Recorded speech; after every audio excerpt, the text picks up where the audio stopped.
नमस्कार, मैं आरडी भारती और आप देख रहे हैं बिहारी सुल्तान। कर्नाटक विधानसभा का चुनाव खत्म, रिजल्ट आपके सामने है। उत्तर प्रदेश निकाय चुनाव खत्म, रिजल्ट आपके सामने है। और आगे 3 राज्यों के जो चुनाव होने हैं, राजस्थान, मध्य प्रदेश, छत्तीसगढ़। लोग सोच रहे होंगे राजनीतिक जगत में कि दलित मुस्लिम समीकरण काम नहीं आया, दलित ब्राह्मण समीकरण काम नहीं आया। झारखंड में झामुमो की सरकार है और उत्तर प्रदेश में पिछले कई वर्षों से, कहने का तात्पर्य है 10 साल तो हो गए, और सपा बसपा बाकी जितने भी विपक्षी दल हैं, जिसमें गैर कांग्रेसी और गैर भाजपाई जो भी दल हैं, सब शिकस्त खा रहे हैं, कोई फतह नहीं कर रहा है। तो मैं इस शिकस्त और फतह का पूर्णतः विश्लेषण आपके सामने रख रहा हूं।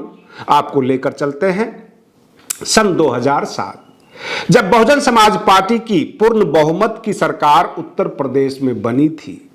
तो केवल आपके सामने यह आधा सच है कि पूर्ण बहुमत की सरकार बनी, बहन मायावती जी का कोई बहुत बड़ा चमत्कार था और बहुजन समाज ने इनको वोट दिया। ऐसा नहीं है।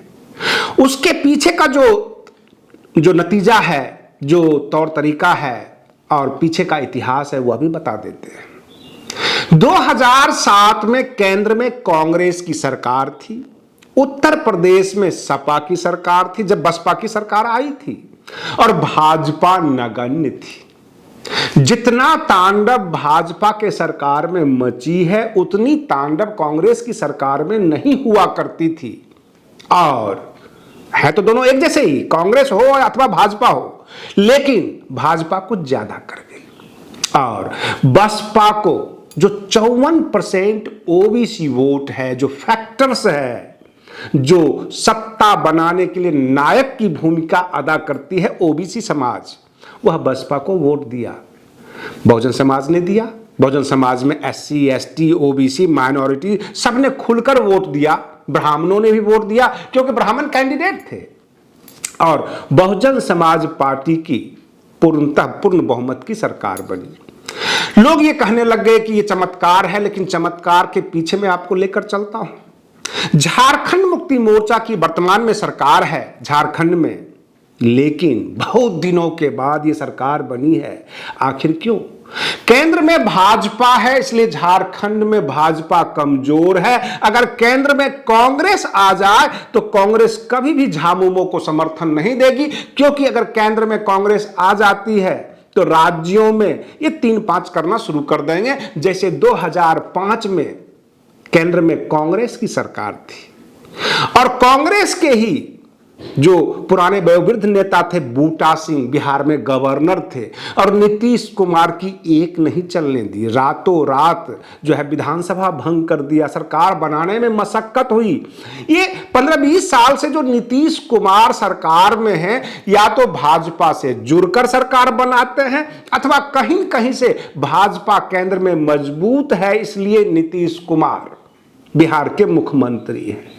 भाजपा अगर केंद्र से निकल जाए, हट जाए, कभी भी यूपीए गठबंधन में, खास करके बिहार में, कांग्रेस नहीं रहेगी। और सामने 2024 का लोकसभा का चुनाव है। कांग्रेस पूर्ण बहुमत से आ जाए अगर 2024 में, तो ये जितने यूपीए गठबंधन वाले हैं, चाहे उसमें नीतीश कुमार हो, आरजेडी हो, अथवा सपा बसपा, जो भी कहते हैं कि हम लोग गैर भाजपाई हैं, भाजपा वाले गलत हैं, कांग्रेस को केंद्र में मजबूत कर दीजिए, राज्यों में भाजपा की तरह ही उलटफेर ये करना शुरू कर देंगे। बिहार में भी नीतीश कुमार आरजेडी के गठबंधन में कांग्रेस नहीं रहेगी। इसलिए बिहार में अगर सरकार है तो वो भाजपा की केंद्र में सरकार मजबूत है और ये सब एक जगह आते हैं। लेकिन वर्तमान जो मौजूदा स्थिति है, इसमें लोकसभा चुनाव को बीट करने के लिए कांग्रेस का सहारा जरूरी है। और सपा बसपा कांग्रेस, ओम प्रकाश राजभर, जो छोटे छोटे और बाकी सब दल हैं, आजाद समाज पार्टी, सबको इकट्ठा करके यूपी में मजबूत बना जा सकता है। लोकसभा में भाजपा को कमजोर किया जा सकता है। और जब लोकसभा में भाजपा कमजोर होगी, इन विपक्षी दलों से उसको समर्थन सपोर्ट की जरूरत होगी, तो राज्यों में परेशान करना कम कर देगी। कांग्रेस हो अथवा भाजपा हो, जो केंद्र में होती है वो राज्यों को प्रभावित करती है। अब यह प्रश्न यह उठता है कि ममता दीदी की पश्चिम बंगाल में सरकार है, जो हमने पाया है विश्लेषण में, जब से वो मजबूत हैं, भाजपा पिछले 10 साल से कांग्रेस केंद्र में मजबूत है। केंद्र में अगर कांग्रेस आ जाए तो पश्चिम बंगाल में ममता दीदी को भी डिस्टर्ब करना शुरू कर देंगे। ये और बात है कि वर्तमान में कांग्रेस कमजोर है, ना उसकी पश्चिम बंगाल में चल रही है, ना उसकी बिहार में चल रही है, क्योंकि वहां भी वो कमजोर है। यूपी में तो नगण्य है, इसलिए वहां भी नहीं चल रही है। अगर कांग्रेस को आगे करके विपक्ष ये सोचता है कि हम गठबंधन बना लेंगे, तो राज्यों से निकलने की तैयारी कर ले, क्योंकि कर्नाटक की जीत के बाद कांग्रेस यह कहेगी कि हम बड़े भाई की भूमिका में आएंगे और जितने भी गैर भाजपा हैं सब हमारे साथ आ जाओ, क्योंकि भाजपा सरकार हमें गिराना है।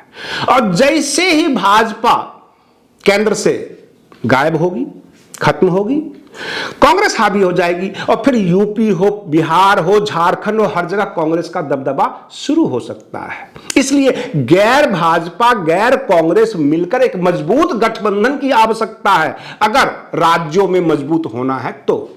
आप बने रहिए बिहारी सुल्तान चैनल पर। हम फिर मिलते हैं अगले वीडियो में, तब तक के लिए धन्यवाद।